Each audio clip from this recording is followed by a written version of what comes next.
Very good morning to all of you. Myself Manoj Kumar Sharma. +1 commerce section की accountancy subject की इस online class में आपका स्वागत है। आई होप आप सभी घर में स्वस्थ हैं, आपके परिवार के सदस्य सभी स्वस्थ हैं। आज की इस ऑनलाइन क्लास में हम डिस्कस करेंगे लेखांकन क्या है, what is accounting, what are the features of accounting, लेखांकन की विशेषताएं क्या है।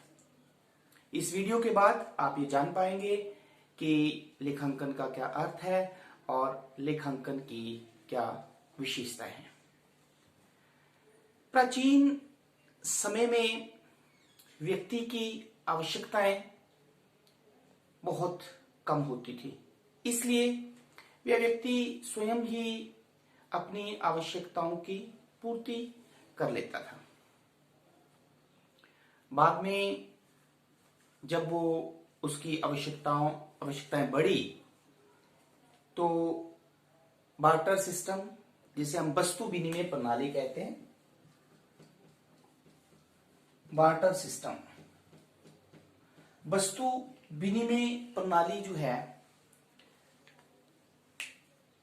जिसके अंतर्गत यदि किसी व्यक्ति के पास कोई वस्तु नहीं है तो वह किसी दूसरे व्यक्ति से जो है वो उस वस्तु को ले सकता है और अपने पास उसके पास जो वस्तु है वो दूसरे व्यक्ति को दे सकता है। Means exchange of goods in place of goods, वस्तुओं के बदले में वस्तुएं लेना और देना, जिसे हम वस्तु विनिमय प्रणाली कहते हैं। जैसे जैसे मानव सभ्यता का विकास हुआ, व्यक्ति की आवश्यकताएं बढ़ी, वो डिपेंडेंट की बजाय इंटरडिपेंडेंट हो गया, दूसरों पर निर्भर हुआ और वस्तु विनिमय प्रणाली में भी कठिनाइयां उत्पन्न हुई, जिससे मुद्रा का आविष्कार हुआ। अब मुद्रा के आने से व्यक्ति जो है वो वस्तुओं का उत्पादन बड़े पैमाने पर करने लगा, वो अपने वस्तुओं को दूसरों को बेचने लगा और उससे उसे मुद्रा प्राप्त हुई और उस मुद्रा से वह उन वस्तुओं को खरीदने लगा जो उसे चाहिए थी। बाद में वो वस्तुएं जो हैं उनका उत्पादन बड़े पैमाने पर और क्षेत्रों के लिए करने लगा, जिससे व्यवसाय का विस्तार हुआ। अब जब व्यवसाय का विस्तार हुआ तो व्यक्ति लार्ज स्केल पर वस्तुओं का उत्पादन करने लगा। व्यक्ति की जो स्मरण शक्ति होती है वो बहुत ही कम होती है, इसलिए उसके लिए ये कठिनाई अनुभव हुई कि वो सभी तरह के जो व्यवहार वो व्यवसाय से संबंधित करता है उसे वो याद रखने में सक्षम नहीं है। इसलिए जो है उसने ये अनुभव किया कि वह कैसे प्रणाली का प्रयोग करे, इस तरह से वो व्यवहारों को लिखे जिससे वो एक निश्चित समय के बाद ये देख सके कि उसे उस व्यवसाय से जो है वो कितनी आय हुई, उसने कितना खर्चा किया, कहां से माल कितना खरीदा, कहां पे माल बेचा। तो वो एक सिस्टम को फॉलो करने लगा जिसे हम बुक कीपिंग कहते हैं। व्यवसाय के दूसरे फॉर्म्स जैसे साझेदारी व्यवसाय में एक से ज्यादा व्यक्ति व्यवसाय करने लगे। जब एक से ज्यादा व्यक्ति मिलकर व्यवसाय करने लगे तो उत्पादन और लार्ज स्केल पे हुआ और वस्तुओं का क्रय विक्रय जो है वो एक प्रदेश से दूसरे प्रदेश में होने लगा। इसलिए जब उत्पादन लार्ज स्केल पर होने लगा तो सरकार जो है वो उत्पादन कर, एक्साइज ड्यूटी, विक्रय कर, लाभ कर जो है वो लगाने लगी। इसलिए जो एक साझेदारी फर्म है उसे एक ऐसा सिस्टम की जरूरत पड़ी जिससे जो है उसे लेन देनों को एक सही तरीके से लिखना और उसके बाद अपने लाभ हानि की गणना करना और उसके बाद जो है वो करों की गणना करना आसान हो। साझेदारी व्यवसाय के बाद कंपनी स्वरूप का आगमन हुआ, जिसमें व्यवसाय जो है वो एक देश से दूसरे देश में भी होने लगा। कंपनी व्यवसाय में जो व्यक्ति पैसा इन्वेस्ट करते हैं उन्हें हम इन्वेस्टर, अंशधारी भी कहते हैं। जो इन्वेस्टर्स हैं वो कंपनी में जब पैसा लगाते हैं तो वो ये देखते हैं कि क्या कंपनी प्रॉफिट अर्न कर रही है या नहीं, इसलिए जो है वो एक बुक्स ऑफ अकाउंट्स को एक सिस्टम के अकॉर्डिंगली लिखा जाने लगा।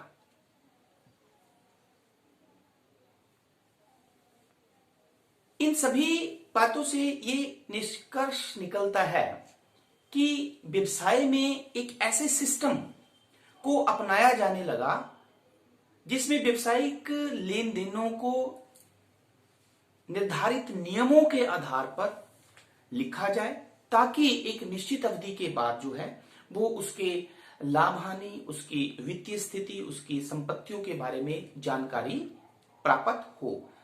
अब ये जो प्रणाली जिसके द्वारा ये सभी सूचनाएं प्राप्त होती हैं उसे ही हम लेखांकन कहते हैं।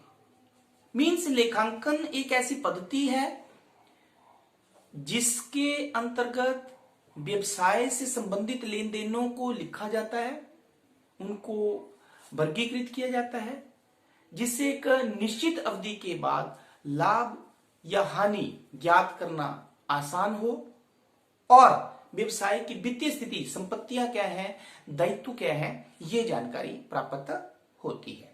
सो now let be discuss the definition of the accounting. So according to R.N. Anthony के अनुसार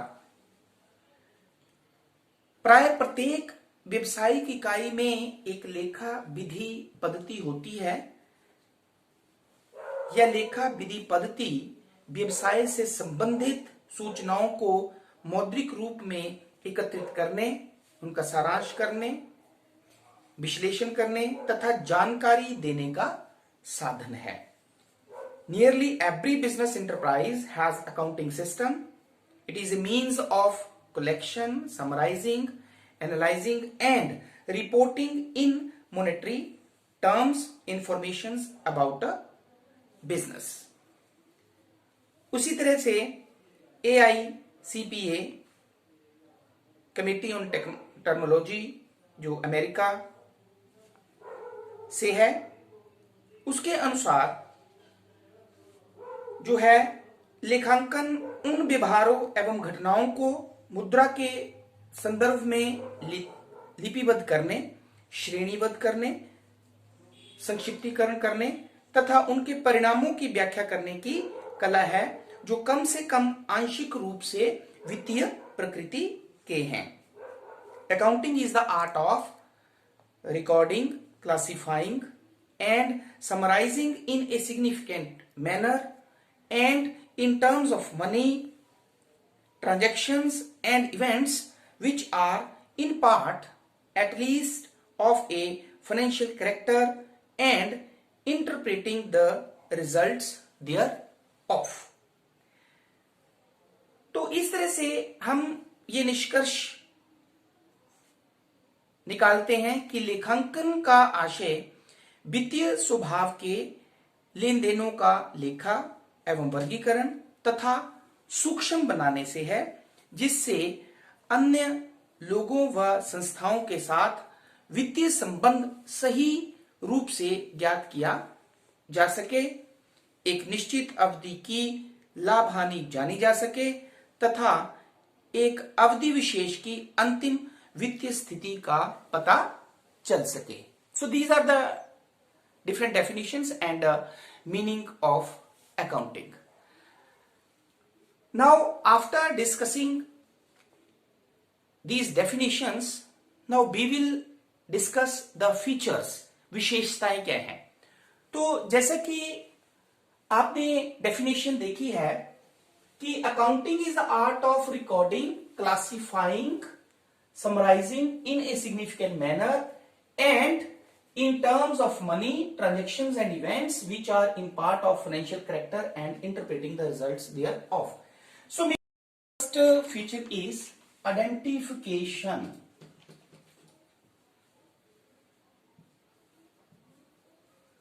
Identification of business transaction. व्यवसायिक लेन देनों की पहचान.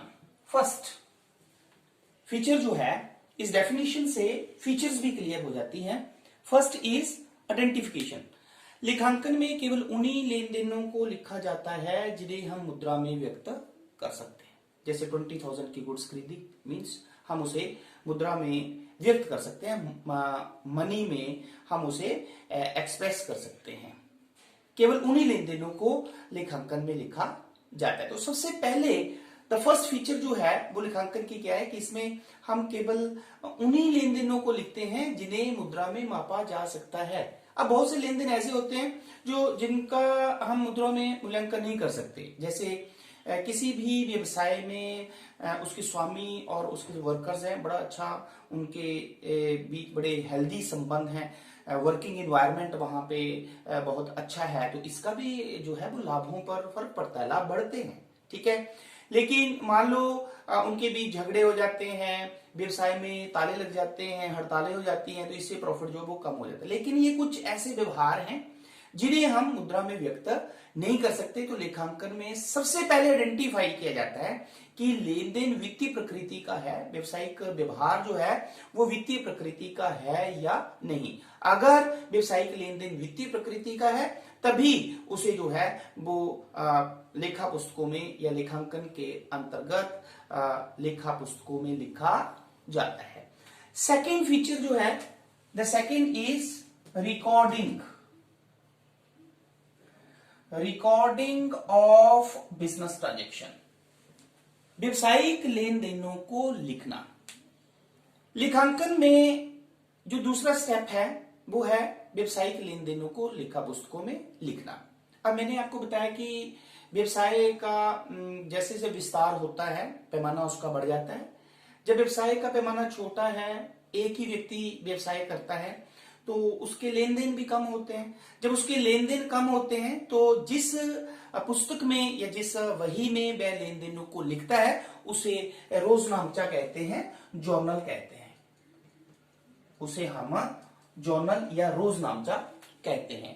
तो सेकंड स्टेप में लेन देन वित्तीय प्रकृति के लेन देनों को रोजनामचा में लिखा जाता है. यदि व्यवसाय का पैमाना बड़ा है तो लेन देनों की संख्या भी बहुत ज्यादा होगी. इसलिए एक ही पुस्तक जिसे हम रोजनामचा कहते हैं उसमें सभी लेन देनों को लिखना जो है वो आसान नहीं होता. इसलिए जो है वो व्यवसायिक लेन देनों की प्रकृति के अनुसार उन्हें भिन्न भिन्न पुस्तकों में लिखा जाता है जिन्हें सहायक बहियां भी कहते हैं. सब्सिडरी बुक्स जिसको हम कहते हैं, सब्सिडरी बुक्स, ठीक है, जिन्हें हम सहायक बहियां भी कहते हैं. तो इसके अंतर्गत जैसे हमारे पास कैश बुक होती है, जो नगद लेन देन होते हैं उसे कैश बुक में लिखा जाता है. जो उधार लेन देन है, जैसे जो क्रय से संबंधित है उसे हम परचेज बुक में लिखेंगे. जो विक्रय से संबंधित है उसे हम सेल बुक में लिखेंगे. जो क्रय वापसी से संबंधित है उसे हम परचेज रिटर्न बुक में लिखेंगे.